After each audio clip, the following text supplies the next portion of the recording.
ভোক্তা অধিকারকে 3 দিনের আলটিমেটাম দিয়েছেন আমরা দেখলাম, এটা কেন? আপনি গিয়েছিলেন ওখানে? আমি যাই নাই, কিন্তু আমি নিউজটা দেখতে পাই। আচ্ছা, 3 দিনের আলটিমেটাম, পানির দাম 20 টাকা করে বিক্রি করে। আমরা তো এটা অ্যাকসেপ্ট করতে পারি না। পানি 8 টাকা পাইকারি মূল্য, 60 টাকা পাইকারি মূল্য। এটা তো অদ্ভুত বিষয় যে 60 টাকা কিনে 20 টাকা বিক্রি করবে, 13 টাকা লাভ করবে একটা পণ্যে।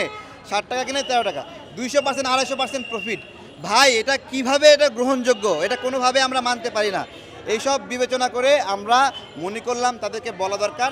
দেখি যে ডিমের 1 টাকা দাম বেশির জন্য 50,000 টাকা জরিমানা করে, তাহলে এই যে লক্ষ লক্ষ কোটি কোটি বোতল পানি বিক্রি করে 13 টাকা প্রতি বোতলে এক্সট্রা নিয়ে নেয়, জনগণকে কষ্ট দেয়, আমরা তো এটা মানতে পারি না। ওই জন্য আমরা এটা প্রোগ্রামটা আমরা প্রচেষ্টা করেছি।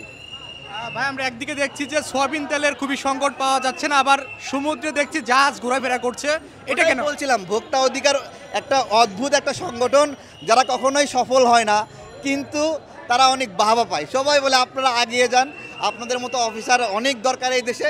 কিন্তু সবাই তো ভোক্তা অধিকারেরই অফিসার, কিন্তু কোনোদিনই সফল হয় না, কিন্তু প্রতিদিনই ওরা বাহবা পায়।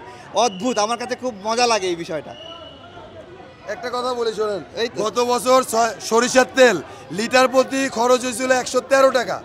মানে সরিষার তেল উৎপাদন করতে লিটার প্রতি খরচ হয়েছে 113 টাকা। তাহলে ওই সরিষার তেলটা কেন আমরা 150 টাকা কেজি মার্কেটে বিক্রি করতেছি না? কেন সরকার সরিষার তেল মার্কেটে আনতেছে না? কেন আমাদের সয়াবিনের উপর নির্ভরশীল হতে হচ্ছে? প্রশ্ন আমাদের আপনারা করেন। সরিষার উৎপাদন বাড়াতে হবে, দেশীয় পণ্য, স্বনির্ভর বাংলাদেশ।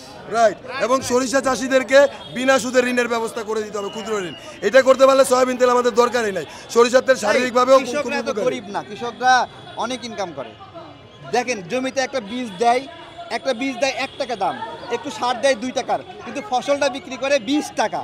এর চেয়ে প্রফিটেবল ব্যবসা কিছু নাই। কৃষকদের ভাই, বলবেন না। কিন্তু ভাই, তারা যদি 2 টাকা ইনভেস্ট করে 3 মাস যে ফ্যামিলি এনে বসে বসে খায়, ওই 3 মাসে খরচটা কে দিবে? That's all. ধন্যবাদ।